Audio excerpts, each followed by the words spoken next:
اعوذ باللہ من الشیطان الرجیم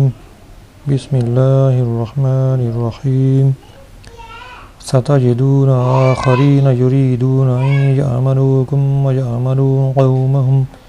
کلما ردوا الى الفتنة ارکسوا فیہا فإن لم يعتزلوكم ويلقوا إليكم السلم ويكفوا أيديهم فخذوهم واقتلوهم حيث ثقفتموهم وأولئكم جعلنا لكم عليهم سلطانا مبينا۔ ترجمہ: ان قریب تم کچھ دوسروں کو پاؤ گے جو چاہتے ہیں کہ وہ تم سے بھی امن میں رہیں اور اپنی قوم سے بھی امن میں رہیں، لیکن جب کبھی انہیں فتنے کی طرف پھیرا جاتا ہے تو اس میں اوندھے جا پڑتے ہیں۔ پھر اگر وہ تم سے کنارہ کشی نہ کریں اور تمہارے ساتھ صلح نہ کریں اور اپنے ہاتھ تم سے لڑنے سے نہ روکیں تو تم انہیں پکڑ لو اور جہاں پاؤ انہیں قتل کر دو، اور یہی وہ لوگ ہیں جن کے خلاف ہم نے تمہیں کھلا اختیار دیا ہے۔ اس آیت کا شان نزول یہ ہے کہ مدینہ طیبہ میں اسد و غطفان، دو قبیلوں کے لوگ ریاکاری کے طور پر کلمہ پڑھتے اور اپنے آپ کو مسلمان ظاہر کرتے، اور جب ان میں سے کوئی اپنی قوم سے ملتا اور وہ لوگ ان سے کہتے کہ تم کس چیز پر ایمان لائے ہو تو یہ کہتے کہ بندروں، بچھوؤں وغیرہ پر، یعنی اسلام کا مذاق اڑاتے۔ اس انداز سے ان کا مطلب یہ تھا کہ دونوں طرف تعلقات رکھیں اور کسی جانب سے انہیں نقصان نہ پہنچے۔ یہ لوگ منافقین تھے، ان کے بارے میں یہ آیت نازل ہوئی اور ان کے متعلق فرمایا کہ یہ لوگ تم سے بھی امن چاہتے ہیں اور اپنی قوم سے بھی، لیکن حقیقت میں تمہارے ساتھ نہیں ہے، کیونکہ جب انہیں کسی فتنے مثلا شرک یا مسلمانوں سے جنگ کی طرف بلایا جاتا ہے تو یہ مسلمانوں کے دشمنوں ہی کے ساتھ ہوتے ہیں۔ مزید ان کے متعلق فرمایا کہ اگر یہ لوگ تمہارے ساتھ جنگ کرنے سے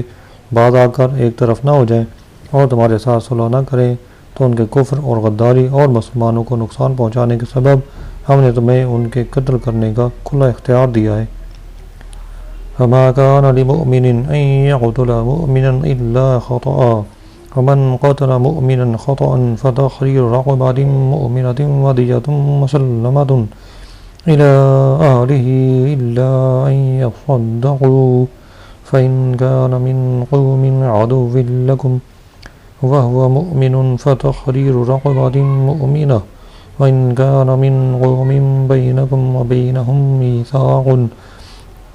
فدية مسلمة إلى أهله وتحرير رقبة مؤمنة فمن لم يجد فصيام شهرين متتابعين توبة من الله وكان الله عليما حكيما۔ ترجمہ: اور کسی مسلمان کے لیے جائز نہیں ہے کہ کسی مسلمان کو قتل کرے مگر یہ کہ غلطی سے ہو جائے، اور جو کسی مسلمان کو غلطی سے قتل کر دے تو ایک مسلمان غلام کو آزاد کرنا اور دیت دینا لازم ہے جو مقتول کے گھر والوں کے حوالے کی جائے گی، سوائے اس کے کہ وہ معاف کر دیں۔ پھر اگر وہ مقتول تمہاری دشمن قوم سے ہو اور وہ مقتول خود مسلمان ہو تو صرف ایک مسلمان غلام کا آزاد کرنا لازم ہے، اور اگر وہ مقتول اس قوم میں سے ہو کہ تمہارے اور ان کے درمیان معاہدہ ہو تو اس سے گھر والوں کے حوالے دیت کی جائے، اس کے گھر والوں کے حوالے دیت کی جائے اور ایک مسلمان غلام یا لونڈی کو آزاد کیا جائے۔ پھر جسے غلام نہ ملے تو 2 مہینے کے مسلسل روزے لازم ہے۔ یہ اللہ کی بارگاہ میں اس کی توبہ ہے اور اللہ جاننے والا، حکمت والا ہے۔ یہ آیت مبارکہ عیاش بن ربیعہ مخزومی کے بارے میں نازل ہوئی۔ ان کا واقعہ یوں ہے کہ وہ ہجرت سے پہلے مکہ مکرمہ مسلمان ہو گئے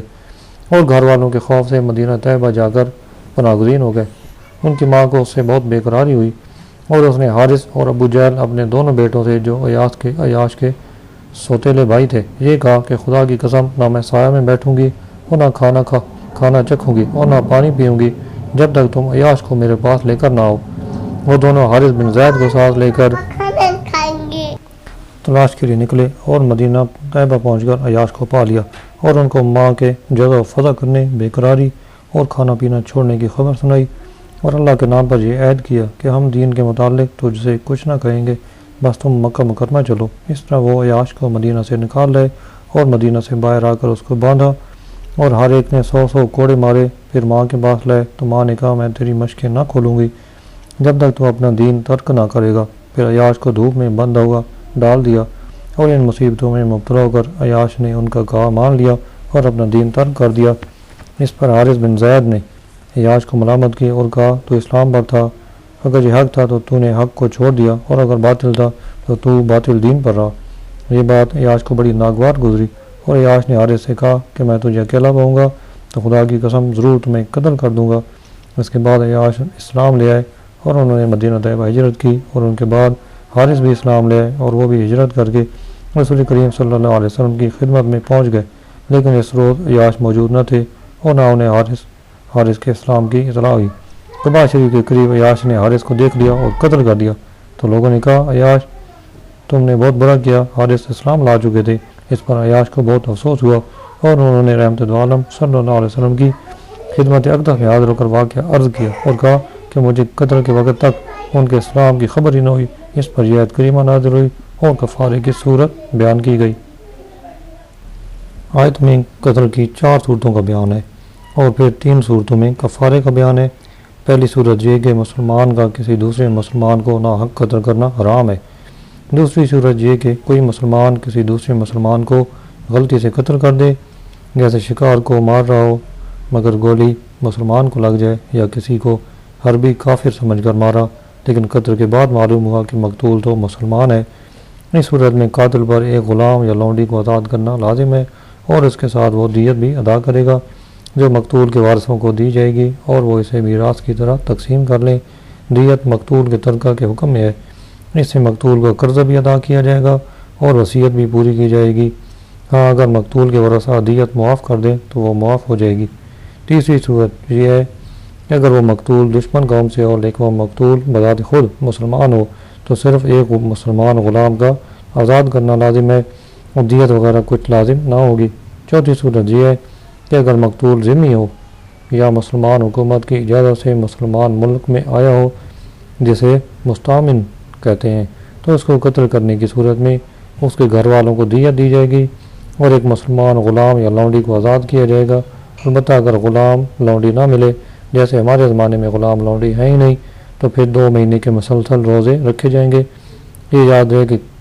قتل خطا کے کفارہ میں کافر غلام آزاد نہ کیا جائے گا، باقی کفارات میں حنفی مذہب میں ہر طرح کا غلام آزاد کر سکتے ہیں، جیسے روزے کا یا زہار کا کفارہ ہو۔ ومن يقتل مؤمنا متعمدا فجزاؤه جهنم خالدا فيها وغضب الله عليه ولعنه وأعد له عذابا عظيما۔ ترجمہ: اور جو کسی مسلمان کو جان بوجھ کر قتل کر دے تو اس کا بدلہ جہنم ہے، عرصہ دراز تک اس میں رہے گا، اور اللہ نے اس پر غضب کیا اور اس پر لعنت کی اور اس کے لیے بڑا عذاب تیار کر رکھا ہے۔ اس سے پہلی آیت میں غلطی سے کسی مسلمان کو قتل کر دینے کا حکم بیان کیا گیا، اور اس آیت میں جان بوجھ کر کسی مسلمان کو قتل کرنے کی اخروی وعید بیان کی گئی ہے۔ کسی مسلمان کو جان بوجھ کر قتل کرنا شدید ترین گناہ کبیرہ ہے، اور کثیر احادیث میں اس کی بہت مذمت بیان کی گئی ہے۔ کچھ احادیث بیان کی جاتی ہیں۔ حضرت انس رضی اللہ عنہ سے روایت ہے، تاجدار رسالت صلی اللہ علیہ وسلم نے ارشاد فرمایا، بڑے کبیرہ گناہوں میں سے ایک کسی جان کو ناحق قتل کرنا ہے۔ کسی مسلمان کو ناحق قتل کرنے والا قیامت کے دن بڑے خسارے کا شکار ہوگا۔ حضرت ابوبکر رضی اللہ عنہ سے روایت ہے، نبی کریم صلی اللہ علیہ وسلم نے ارشاد فرمایا، اگر زمین و آسمان والے کسی مسلمان کے قتل پر جمع ہو جائیں تو اللہ تعالیٰ سب کو اونھے منہ جہنم میں ڈال دے۔ حضرت ابوبکر رضی اللہ عنہ سے مروی ہے، رسول اکرم صلی اللہ علیہ وسلم نے ارشاد فرمایا، جب 2 مسلمان اپنی تلواروں سے لڑیں تو قاتل اور مقتول دونوں جہنم میں جائیں گے۔ راوی فرماتے ہیں، میں نے عرض کی، مقتول جہنم میں کیوں جائے گا؟ ارشاد فرمایا، اس لیے کہ وہ اپنے ساتھی کو قتل کرنے پر مصر تھا۔ حضرت ابو ہریرہ رضی اللہ عنہ سے روایت ہے، نبی کریم صلی اللہ علیہ وسلم نے ارشاد فرمایا، جس نے کسی مومن کے قتل پر ایک حرف جتنی بھی مدد کی تو وہ قیامت کے دن اللہ کی بارگاہ میں اس حال میں آئے گا کہ اس کے دونوں آنکھوں کے درمیان لکھا ہوگا، یہ اللہ کی رحمت سے مایوس ہے۔ افسوس کہ آج کل قتل کرنا بڑا معمولی کام ہو گیا ہے۔ چھوٹی چھوٹی باتوں پر جان سے مار دینا، غنڈہ گردی، دہشت گردی، ڈکیتی، خاندانی لڑائی، تعصب والی لڑائیاں عام ہیں۔ مسلمانوں کا خون پانی کی طرح بہایا جاتا ہے۔ گروپ اور جتھے عسکری ونگ بنے ہوئے ہیں جن کا کام ہی قتل و غارت گری کرنا ہے۔ ایک مسلمان کا دوسرے مسلمان سے تعلق کیسا ہونا چاہیے، اس بارے میں احادیث بیان کرتے ہیں۔ حضرت عبداللہ بن عمر رضی اللہ عنہ سے مروی ہے، حضور اقدس صلی اللہ علیہ وسلم نے ارشاد فرمایا مسلمان وہ ہے جس کے ہاتھ اور زبان سے دیگر مسلمان محفوظ رہیں۔ حضرت انس رضی اللہ عنہ سے روایت ہے سرور کائنات صلی اللہ علیہ وسلم نے ارشاد فرمایا تم میں سے کوئی اس وقت تک مومن نہیں ہو سکتا جب تک اپنے بھائی کے لیے بھی وہی پسند نہ کرے جو اپنے لیے پسند کرتا ہے۔ حضرت ابو ہریرہ رضی اللہ عنہ سے روایت ہے سرکار دو عالم صلی اللہ علیہ وسلم نے ارشاد فرمایا مسلمان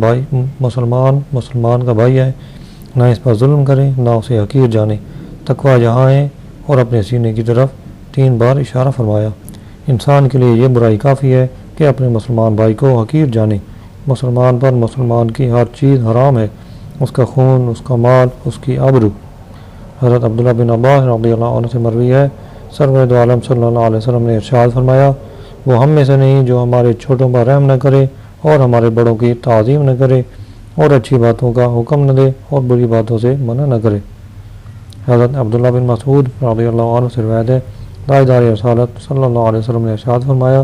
مسلمان کو گالی دینا فسق اور اسے قتل کرنا کفر ہے۔ اگر مسلمانوں کے قتل کو حلال سمجھ کر اس کا ارتکاب کیا تو یہ خود کفر ہے، اور ایسا شخص ہمیشہ جہنم میں رہے گا، اور قتل کو حرام ہی سمجھا لیکن پھر بھی اس کا ارتکاب کیا تب یہ گناہ کبیرہ ہے، اور ایسا شخص مدت دراز تک جہنم میں رہے گا۔ آیت میں خالدن کا لفظ ہے، اس کا ایک معنی ہمیشہ ہوتا ہے اور دوسرا معنی عرصہ دراز، یہاں دوسرا معنی مذکور ہے۔ یا ایہا الذین آمنوا اذا ضربتم فی سبیل اللہ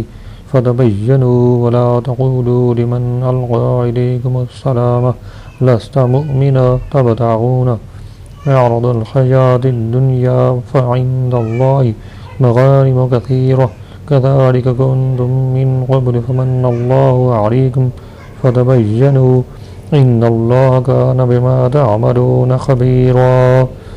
ترجمہ: اے ایمان والو جب تم اللہ کے راستے میں چلو تو خوب تحقیق کر لیا کرو، اور جو تمہیں اسلام کرے اسے یہ نہ کہو کہ تم مسلمان نہیں، تم دنیوی زندگی کا سامان چاہتے ہو، بس اللہ کے پاس بہت سے غنیمت کے مال ہیں، پہلے تم بھی ایسے ہی تھے تو اللہ نے تم پر احسان کیا، تو خوب تحقیق کر لو، بے شک اللہ تمام اعمال سے خبردار ہے۔ اس آیت مبارکہ کا شان نزول کچھ اس طرح ہے کہ مرداس بن نہیک جو فدق کے رہنے والے تھے، ان کے سوا ان کی قوم کا کوئی شخص اسلام نہ لایا تھا۔ اس قوم کو خبر ملی کہ لشکر اسلام ان کی طرف آ رہا ہے تو قوم کے سب لوگ بھاگ گئے، مگر مرداس ٹھہرے رہے۔ جب انہوں نے دور سے لشکر کو دیکھا تو اس خیال سے کہ کہیں کوئی غیر مسلم جماعت نہ ہو، یہ پہاڑ کی چوٹی پر اپنی بکریاں لے کر چڑھ گئے۔ جب لشکر آیا اور انہوں نے اللہ اکبر کے نعروں کی آوازیں سنی تو یہ خود بھی تکبیر پڑھتے اتر آئے اور کہنے لگے لا الہ الا اللہ محمد رسول اللہ، السلام علیکم۔ مسلمانوں نے خیال کیا کہ اہل فدق تو سب کافر ہیں، یہ شخص دھوکہ دینے کے لیے ایمان کا اظہار کر رہا ہے۔ اس خیال سے حضرت اسامہ بن زید رضی اللہ عنہ نے ان کو قتل کر دیا اور بکریاں لے آئے۔ جب تاجدار مدینہ صلی اللہ علیہ وسلم کے حضور حاضر ہو کر تمام ماجرا عرض کیا تو حضور پر نور صلی اللہ علیہ وسلم کو نہایت رنج ہوا اور فرمایا تم نے اس کے سامان کے سبب اس کو قتل کر دیا۔ اس پر یہ آیت نازل ہوئی اور حضور سید المرسلین صلی اللہ علیہ وسلم نے حضرت اسامہ رضی اللہ عنہ کو حکم دیا کہ مقتول کی بکریاں اس کے اہل خانہ کو واپس کر دو۔ یہ روایت الفاظ کے کچھ فرق کے ساتھ بخاری اور دیگر کتب حدیث میں بھی موجود ہے۔ یہاں اسی کے متعلق فرمایا جا رہا ہے کہ اے ایمان والو جب تم اللہ کے راستے میں چلو تو خوب تحقیق کر لیا کرو، اور جو تمہیں اسلام کرے یا جس میں اسلام کی علامت و نشانی پاؤ تو اس سے ہاتھ روک لو، اور جب تک اس کا کفر ثابت نہ ہو جائے اس پر ہاتھ نہ ڈالو، اور اسے یہ نہ کہو کہ تم مسلمان نہیں۔ ابو داؤد اور ترمذی شریف کی حدیث میں ہے کہ نبی کریم صلی اللہ علیہ وسلم جب کوئی لشکر روانہ فرما دے تو حکم دے دے کہ اگر تم کوئی مسجد دیکھو یا اذان سنو تو قتل نہ کرنا۔ کذالکم کنتم من قبل، پہلے تم بھی ایسے ہی تھے۔ مسلمانوں کو سمجھانے کے لیے مزید فرمایا کہ پہلے تم بھی ایسے ہی تھے، یعنی جب تم اسلام میں داخل ہوئے تھے تو تمہاری زبان سے کلمہ شہادت سن کر تمہارے جان و مال محفوظ کر دیے گئے تھے، اور تمہارا اظہار ایمان بے اعتبار نہ قرار دیا گیا تھا۔ ایسا ہی اسلام میں داخل ہونے والوں کے ساتھ تمہیں بھی سلوک کرنا چاہیے، اور یہ تم پر اللہ تعالیٰ کا احسان ہے کہ تمہیں اسلام پر استقامت بخشی اور تمہارا مومن ہونا مشہور کیا، لہذا خوب تحقیق کر لیا کرو کہ کہیں تمہارے ہاتھوں کوئی ایماندار قتل نہ ہو۔ معلوم ہوا کہ جو مسلمان کافروں میں رہتا ہو اور اس کے ایمان کی مسلمانوں کو خبر نہ ہو تو اس کے قتل سے نہ کفارہ واجب ہوگا اور نہ دیت۔ یاد ہے کہ پچھلی آیت میں وہ صورت مذکوری جہاں مسلمان کا اسلام سب کو معلوم ہو مگر اندھیرے وغیرہ کی وجہ سے پتہ نہ چلے اور مسلمانوں کے ہاتھ سے مارا جائے، اور اس آیت میں وہ صورت بیان ہوئی ہے جس میں مسلمان کا ایمان کسی کو معلوم نہیں، لہذا ان دونوں آیات میں تعارض نہیں ہے۔ لا يستوي القاعدون من المؤمنين غير أولي الضرر والمجاهدون في سبيل الله بأموالهم وأنفسهم فضل الله المجاهدين بأموالهم وأنفسهم على القاعدين درجة وكلا وعد الله الحسنى وفضل الله المجاهدين على القاعدين أجرا عظيما۔ ترجمہ: عذر والوں کے علاوہ جو مسلمان جہاد سے بیٹھے رہے وہ اور اللہ کی راہ میں اپنی مالوں اور اپنی جانوں کے ساتھ جہاد کرنے والے برابر نہیں۔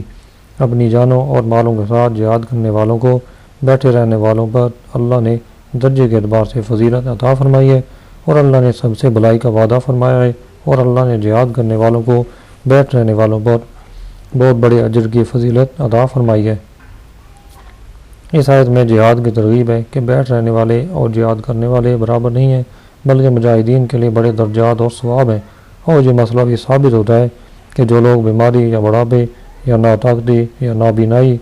یا ہاتھ پاؤں کے ناکارہ ہونے اور عذر کی وجہ سے جہاد میں حاضر نہ ہوں وہ فضیلت سے محروم نہ کیے جائیں گے جبکہ اچھی نیت رکھتے ہوں۔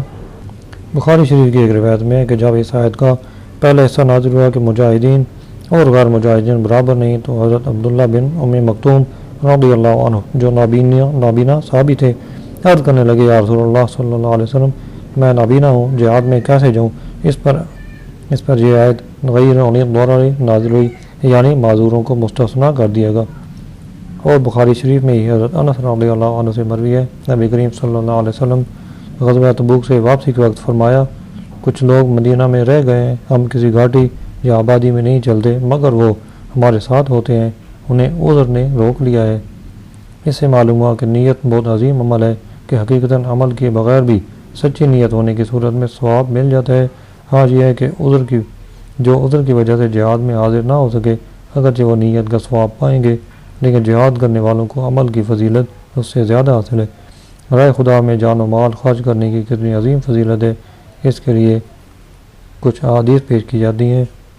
حضرت ابو سعید خدری رضی اللہ عنہ فرماتے ہیں، نبی کریم صلی اللہ علیہ وسلم کی بارگاہ میں عرض کی گئی، یا رسول اللہ صلی اللہ علیہ وسلم، لوگوں میں سے کون سا شخص افضل ہے؟ ارشاد فرمایا، جو شخص اللہ کی راہ میں اپنی مال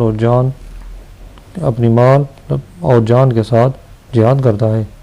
حضرت ابو ہریرہ رضی اللہ عنہ فرماتے ہیں کہ نبی کریم صلی اللہ علیہ وسلم سے عرض کی گئی، کیا اللہ تعالیٰ کی راہ میں جہاد کے برابر بھی کوئی عبادت ہے؟ آپ صلی اللہ علیہ وسلم نے ارشاد فرمایا، تم اس کی استطاعت نہیں رکھتے؟ صحابہ کرام نے سوال پھر دہرایا، 3 بار پوچھا۔ آپ صلی اللہ علیہ وسلم نے ہر بار فرمایا کہ تم اس کی طاقت نہیں رکھتے۔ تیسری بار فرمایا کہ اللہ تعالیٰ کی راہ میں جہاد کرنے والا جہاد سے واپسی تک اس شخص کی طرح ہے جو روزے دار ہو، قیام کرنے والا ہو، اللہ تعالیٰ کی آیتوں پر عمل کرنے والا ہو، روزے اور نماز سے تھکتا یا اکتاتا نہ ہو۔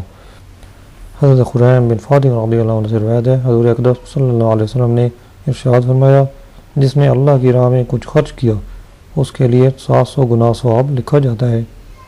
حضرت معاذ رضی اللہ عنہ سے روایت ہے، نبی کریم صلی اللہ علیہ وسلم نے ارشاد فرمایا، بے شک اللہ کی راہ میں نکل کر ذکر کرنے کا ثواب مال خرچ کرنے سے 7 لاکھ گنا زیادہ ہے۔ درجات منہ ومغفرۃ ورحمہ وکان اللہ غفورا رحیما۔ ترجمہ: اس کی طرف سے بہت سے درجات اور بخشش اور رحمت ہے اور اللہ بخشنے والا مہربان ہے۔ اس آیت میں اللہ تعالیٰ نے مجاہدین کا اجر بیان فرمایا کہ ان کے لیے اللہ تعالیٰ کی طرف سے جنت کے بہت سے درجات، ان کے گناہوں کی بخشش اور جنت کی نعمتیں ہیں، اور اللہ تعالیٰ جہاد کرنے والوں کو بخشنے والا اور ان پر مہربان ہے۔ احادیث میں مجاہدین کے جنتی درجات کے متعلق تفصیل بیان کی گئی ہے، چنانچہ کچھ احادیث بیان کی جاتی ہیں۔ حضرت ابو ہریرہ رضی اللہ عنہ سے روایت ہے، نبی کریم صلی اللہ علیہ وسلم نے ارشاد فرمایا، اللہ تعالیٰ نے مجاہدین کے لیے جنت میں 100 درجے مہیا فرمائے، ہر 2 درجوں میں اتنا فاصلہ ہوگا جتنا آسمان و زمین کے درمیان ہے۔ حضرت ابو سعید خدری رضی اللہ عنہ فرماتے ہیں،